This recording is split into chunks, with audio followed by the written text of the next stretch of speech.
Hi everyone, and welcome to another edition of this week's newsletter with myself, Laurence.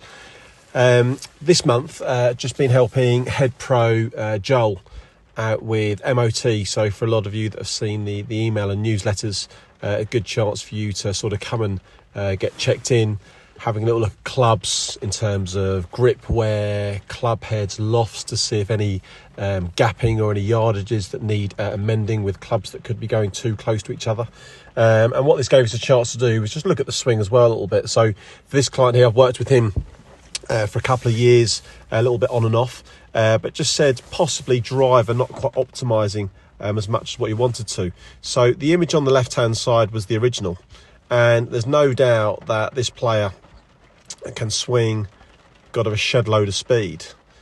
But what this player was finding, that this movement here, which is what we call a bit of a steepening of the shaft, so this angle here of the shaft, not just relative to the ball, but where the hands are, if I just get another little, just where the hands are here, in relation to sort of coming a bit out in front of the body, and then the club head having to work to sort of down and slightly across the line.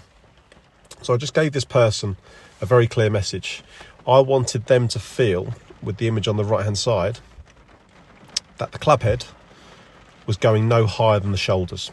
So the task was, in his head, to feel that the club head, which again I'll circle just here, was staying lower than the level of his shoulders. Now that's not achievable. Well, it is achievable, but within the golf swing, the ball's on the ground. Sometimes on a tee, as we're doing here. So the club head has to be a little bit higher, just due to the way we stand in terms of posture as well. The club head is going to make a descending angle towards the golf ball. So we cannot get that club head to simply go in that direction. But what you can see here, if I just go to the top of the backswing again, there's two very sort of different positions here. One looks extremely more rounded. The other one looks slightly more lifted. So again, in terms of the image on the right hand side, we can see more of the, can I do that a bit better? We can see more of the head. We can see more of the heads. We can see the left arm is a little bit longer, not as high. So again, the high pitch left arm in both the images. This one then's going to pull the club down in this direction.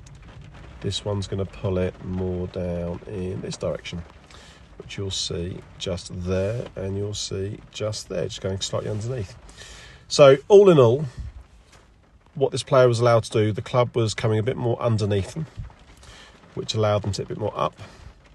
This one was a little bit down across, so we can still see the hands and arms are going at the ball. And now there's a bit of forearm release.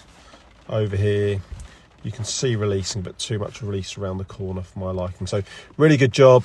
Was able to, with the MOT, help this player not only find stuff about his golf clubs, but just gave him a little tune-up at the same time. So really good work, and look forward to seeing many of you very soon. Thank you.